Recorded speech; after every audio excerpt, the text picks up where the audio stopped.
What's going on, Slip Nation? Welcome to the Slip, an Atlanta sports podcast for the true ATLian. I'm the host, Brandon Baird. You can follow me on Twitter at Bairdian_slip. We got a lot to get into today. We're going to get into a little bit of Falcons talk. You know, they got a new GM in the works. They hired a new head coach. We're going to talk a little bit about that. We're going to get into a little bit of Braves talk. There's a lot of movement going on lately. Compared to the nothing that had been going on, nothing too much with the Braves, but definitely some things within the NL East, and I'll give you my thoughts about that. And then we do not have any formal final takes today, but in my final thoughts, I will give you my weekend prediction for the divisional round of the NFL. But before I do that, I got to tell you who I'm slipping on. You don't want to piss him off. Here is what he's slipping on. So this week I'm slipping on the NBA.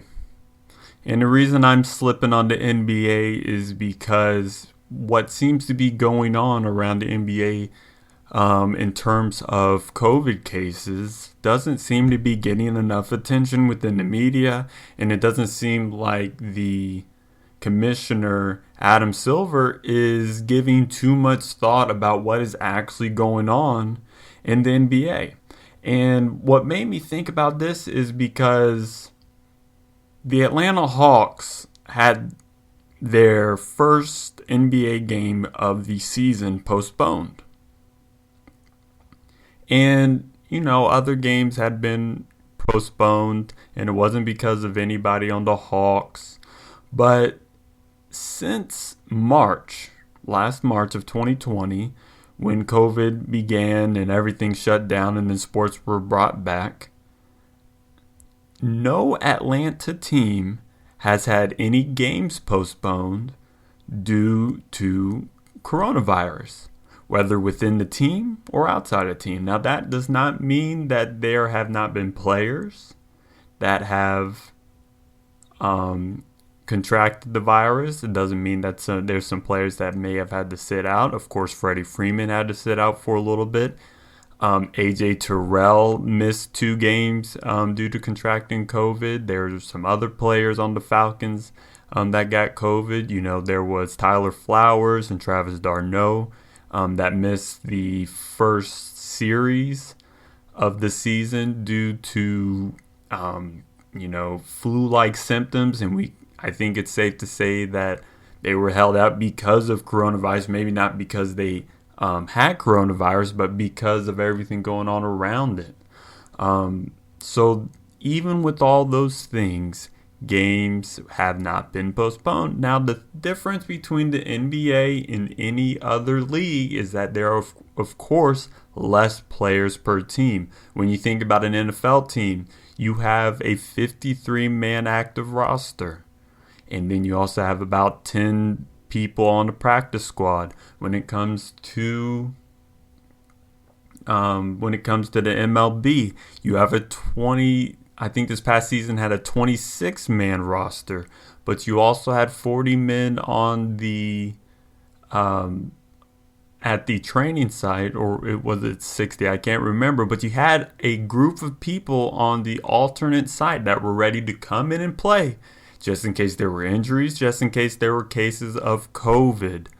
And that is the thing that the NBA does not have. When you think about that, there's 12 people that are on a team. Maybe 3 of them do not play, but most of them throughout the regular season do play. And although there is a G League, and which is like the developmental league where players do have 2-way contracts, there's nothing really set up to bring up those players. And quite frankly, I don't think some of the teams will want to bring up those players to be facing the actual NBA talent. But there's a serious problem going on within the NBA. And the main question that I have to ask is, can they have this season safely? And I think the answer is unequivocally unequivocally no. They cannot. Now, the U.S., when you look at their rate of coronavirus testing, is 7.2%. Now, that is the total confirmed case of coronavirus compared to the population of the U.S., going back to when testing first started. So let's look at the NBA. Since January 6th, the rate of players having to sit out because testing positive coronavirus is 3.2%. That's entirely too high. And what makes me think of this is that they pretend that they can just kind of push through these like the NFL has and the MLB has. And I'm not even saying that it's right that they have pushed through this. But they knew that these were the risks that were taken, just as college football knew the risks that they were taking when doing this. And what these leagues have done is have accepted that people are going to test positive for the coronavirus. And the only league that is not taking that risk has been the NHL, who said, we're going to set up bubbles because that's the safest thing to do. And I'm not sure how much other leagues have explored that. Of course, I don't have that insider information, but it doesn't seem like these other teams has given enough thought to how they can keep these people safe. I think that people think that it's just okay that if you get coronavirus that you're just going to come back. And we have seen that even with NFL players, that's just not the case. You look at a guy, the defensive end out of Cleveland who got coronavirus, and ever since he came back from that, he really has not been himself. And just to have that ignorance about let's just keep moving on, it's just not going to work out. And until vaccines can be had to make it even a little bit more safe, I don't understand why the NBA keeps trying to push through this thing without having a bubble, because that is the only way that they're going to be able to do this. And you see this, and players have been coming out and talking about this a little bit. You get a guy like George Hill who's come out and said, hey, I'm going to go visit my family. He's essentially saying, I'm a grown man and I'm going to do what I want to do. And now I don't think that is the most mature thing to say. But then he followed up with something that is a little bit more damning, which I completely agree with. And this is what he said. If it's that serious, we shouldn't be playing. And what Adam Silver and the rest of the commissioner's office really need to consider is that if coronavirus is that serious, which it is, they don't need to be playing without a bubble. And then you get people like Karl Anthony Towns, who has had multiple family members die of coronavirus. And he recently just tested positive for coronavirus as well. And this is what he said on his Twitter. Prior to tonight's game, I received yet another awful call that I tested positive for COVID. I will immediately isolate and follow every protocol. I pray every day that this nightmare of a virus will subside, and I beg everyone to continue to take it seriously by taking all the necessary precautions. We cannot stop the spread of this virus alone, and it must be a group effort by all of us. And the saddest part about that is that he has had so many close family members die of this, just as so many Americans have had family members die of this virus. And it doesn't seem like the NBA is taking it serious enough.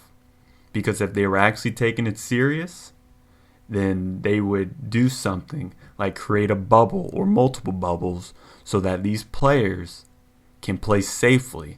Otherwise, they shouldn't be playing at all.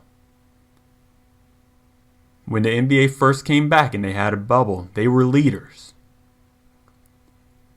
And ever since they came onto this new season, the 2021 season, they have now become followers, following in the poor footsteps that did not seem effective that the NFL and the MLB had. You're listening to The Slip with Brandon Baird. All right, party people, it's time to get into a little bit of Falcons talk. And, of course, this is the time where it's the off season. It's possibly the greatest time of the season because you're rebuilding your team. You know, you're thinking next year is going to be the year. Everybody's happy. There's no way to lose the off season. There really isn't.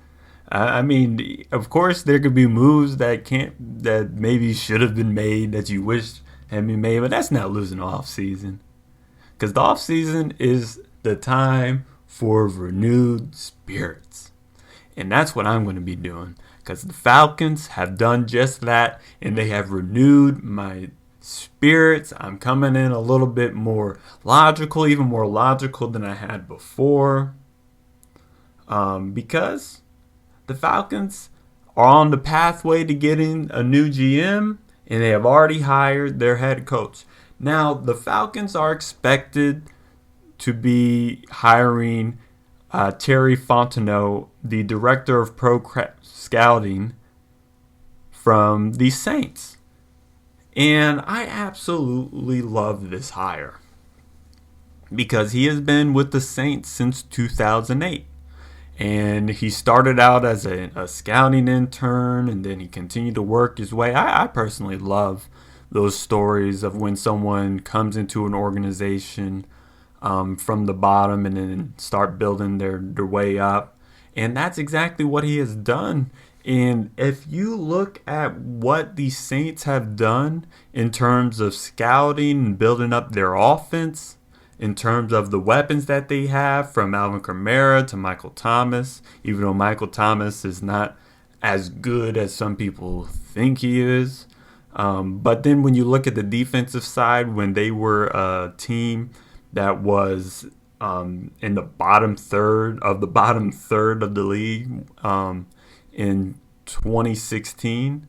When you look at what they were then, and then you look at what their defense looks like now, and a defense that has terrorized the Falcons over the past 2 seasons and giving up so many sacks per game, that it's absolutely ridiculous, that this gives me hope that they'll be able to build through the draft and build that defense through the draft so that you aren't trying to go out and thinking that you're a piece away like Dimitrov has been doing for the past 3 seasons. Because that's the thing. The Falcons are not a piece away. And, you know, another thing that I feel like Terry Fontenot will also be able to do is that he'll be able to handle a tough cap situation. The Saints have been in cap hell for the past 5 seasons, and they somehow every single season seem to be able to add a piece or two that actually helps their team out. And I think that with that kind of knowledge and that kind of experience and being around the people that where the Saints were actually able to do that, that I do think that is going to bode well for the Falcons. Now, this hiring has not been official because the Saints are, of course, still in the playoffs. Now, once the Saints are out of the playoffs, the Falcons and Terry Fontenot can make it official. Or if the Saints grant Terry Fontenot permission to sign with other teams, then that can happen. But honestly, it's the Saints. They're a bunch of bums. They're a bunch of knuckleheads.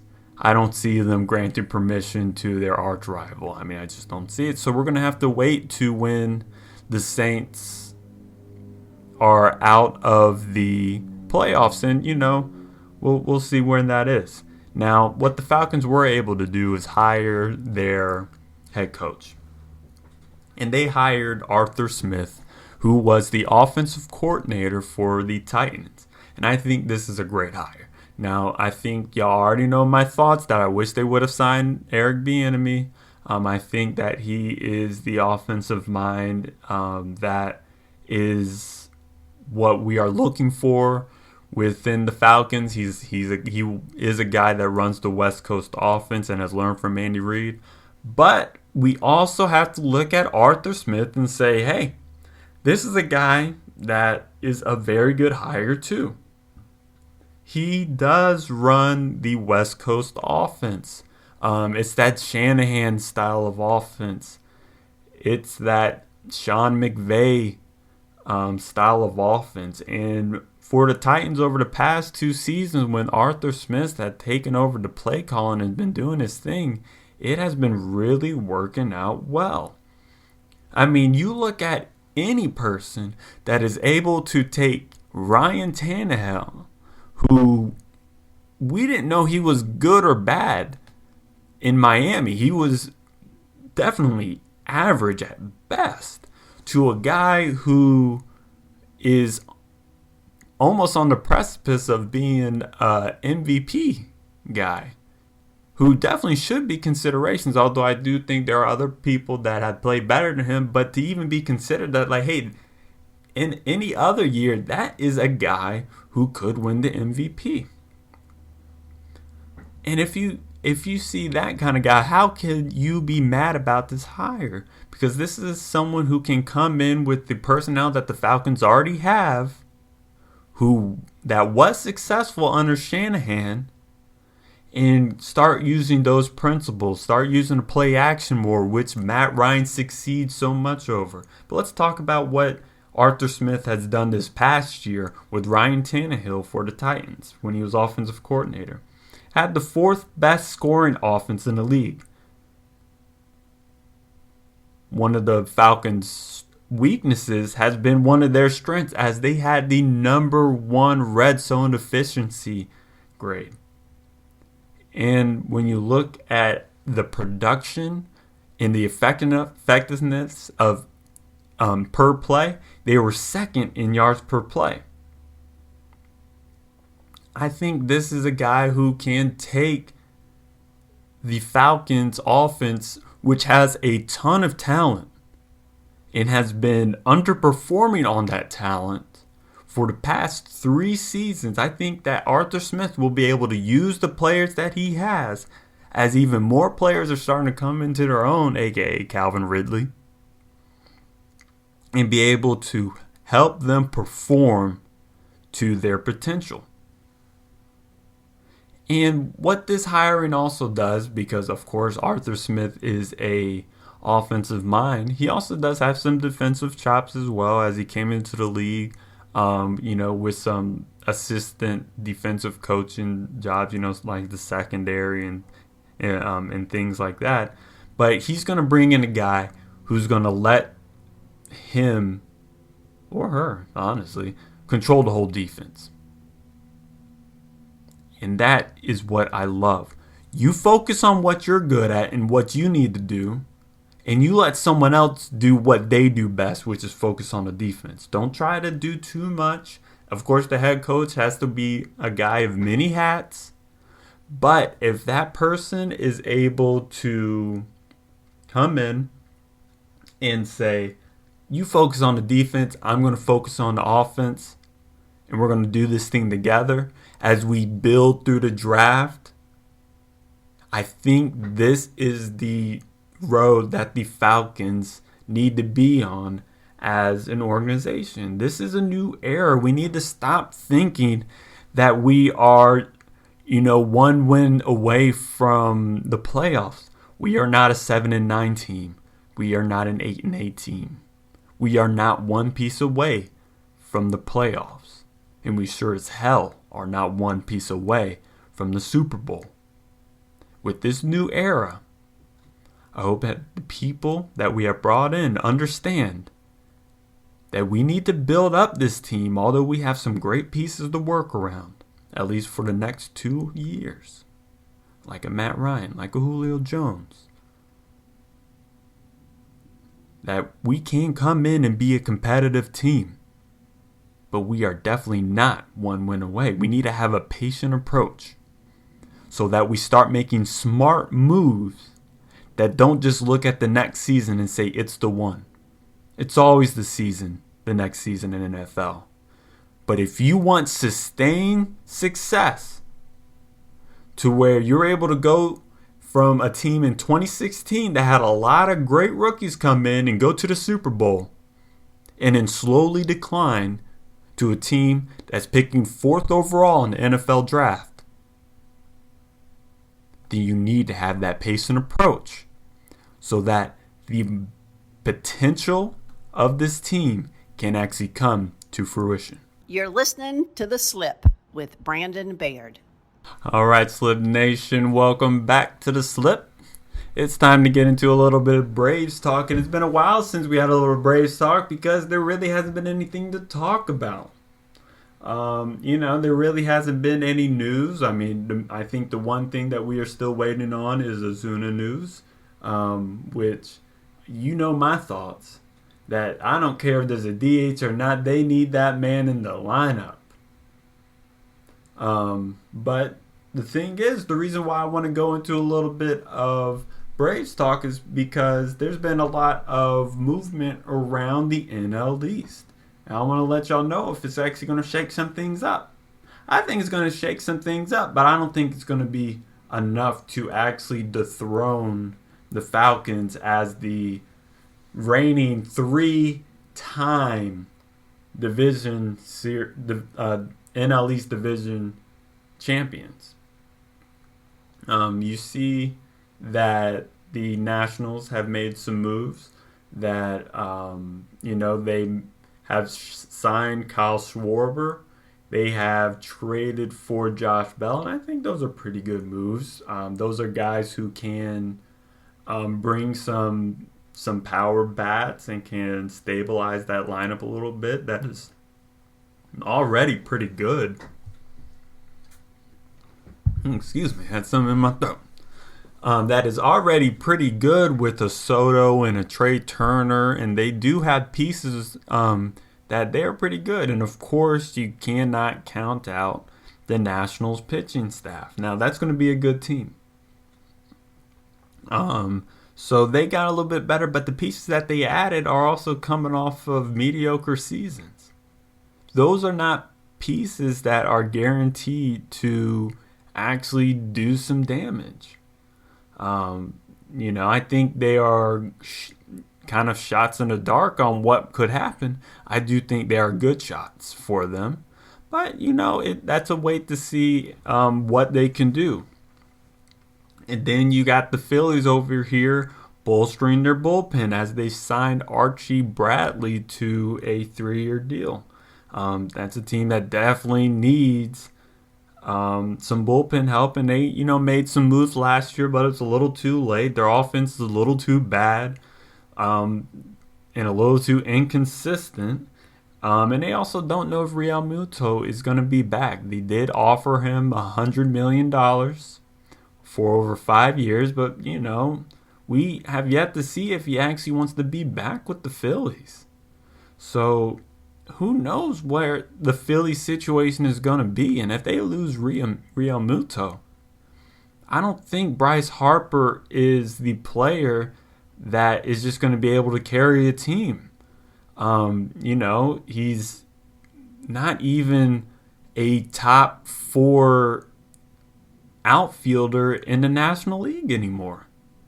Now, that's not saying he's a bad player, but you get a guy like Mike Trout, who is one of the best players, if not the best player in the league, and he can't carry a team to the playoffs, even in a 60-game season with expanded playoffs.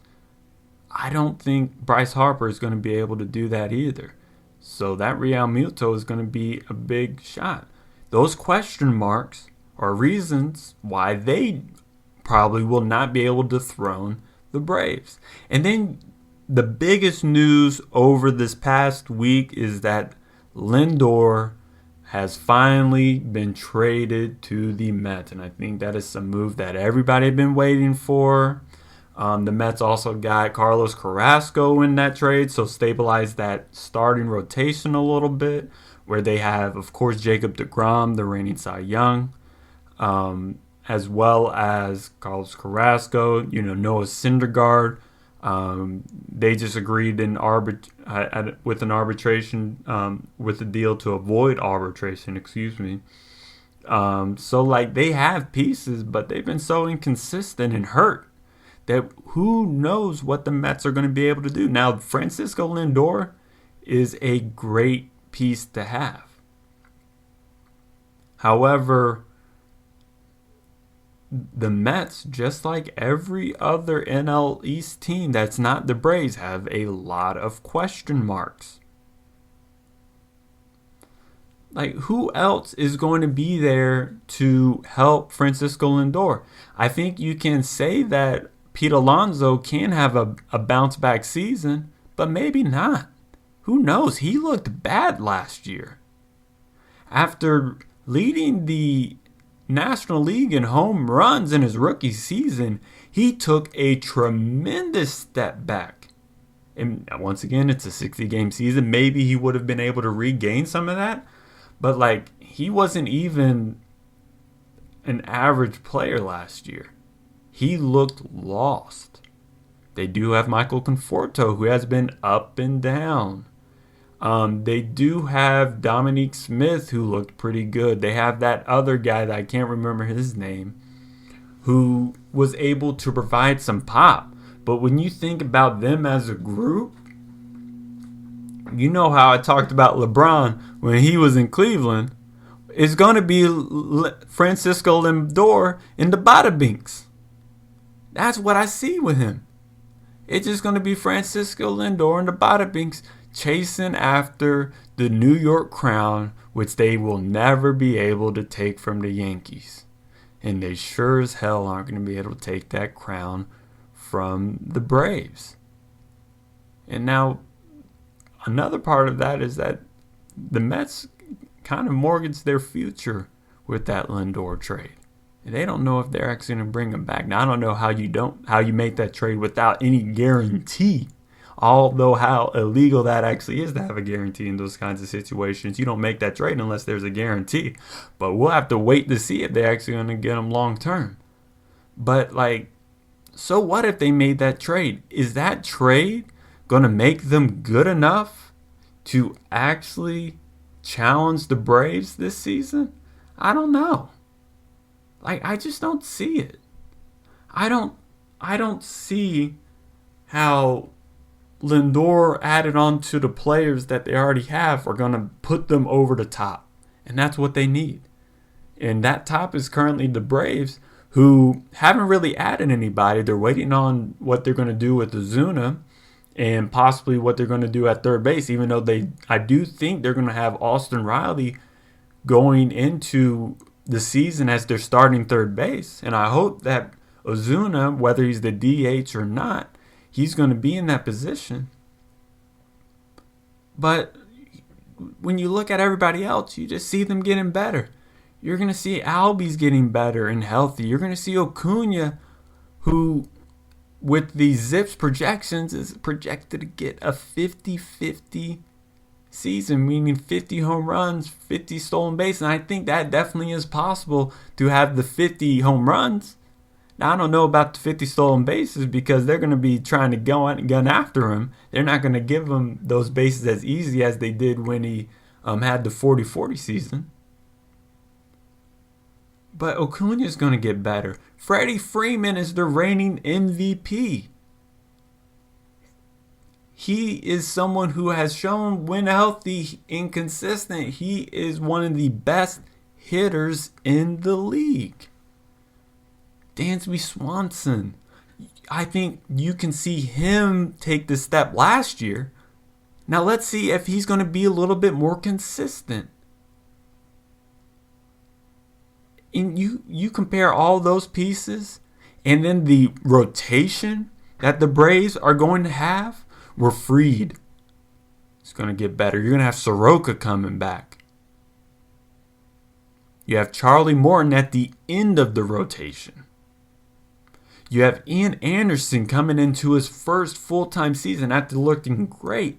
And then who knows who else is going to be there? You know, are you going to depend on a Kyle Wright? Are you going to depend on a Bryce Wilson, who both of them showed that they can possibly be dependable starters. They seem to have figured something out when they were at that alternate site last season.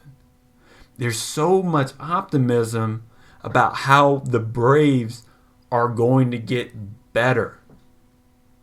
Because even in the 60-game season, they won a division with a terrible rotation. And I say a terrible rotation because for most of the season, you could only depend on one guy. Especially after Soroka went down with his Achilles injury. You were throwing out guys who were giving up 5 runs an inning. Couldn't even throw over 90 now. That I'm not saying that you got to throw 100 to be successful, but they were not in their spots well enough to be throwing 89 in the big leagues. This Atlanta Braves team is only going to get better. And they're going to be led by that guy Acuna, who has the highest outfield ZiPS projection, above Juan Soto, above Mookie Betts, and above Mike Trout. And it's because of all the things that he does with his speed, with the possibilities of those stolen bases, with the possibility of the power that he has as he only continues to grow. Acuna's not even close to his prime yet. And that's a scary thought to have. So you're telling me these little dinks and dunks that are going around the NL East to try to bolster that team, when the Braves hadn't even finished what their offseason goals were, and solidified, as that team is expected to get a lot better, which I don't think you can really depend on with some of these other teams, where they're dependent on some older people. So when you come to me saying, oh, we got Josh Bell, oh, we got Francisco Lindor, we got Carlos Carrasco, I don't care. You still aren't going to be enough for this Braves team that is young, talented, and getting better every single season. This is The Slip with Brandon Baird. Alright, so I'm going to try to do a little something new. Just something a little bit more fun to keep the Slip Nation engaged. Is I'm going to start making some predictions. I don't think there's any better time to make predictions going forward. And I'm going to keep a spreadsheet of all my predictions. And it's going to be a rolling tally of what I get right, what I get wrong. So it's going to be pretty exciting, and this is how I'm going to do it. I'm going to let you know if I'm going to be doing it straight up or if I'm going to be doing it against the spread. I think with Maryland, the sports betting has become legalized. That's been voted in. Once they figure out where those taxes are going to go to, that you'll be able to actually bet on sports in Maryland. Where I'm at, of course, Georgia is probably on the way there as well. But I think it'll be just a fun thing to keep a tally of. And this is why I'm going to start with going the NFL predictions for this week. Now, the first 2 games on today, which I'm recording, which is Saturday, you got the Packers versus the Rams, and then the Ravens versus the Bills. In those 2 games, I got the Packers over the Rams and the Ravens over the Bills.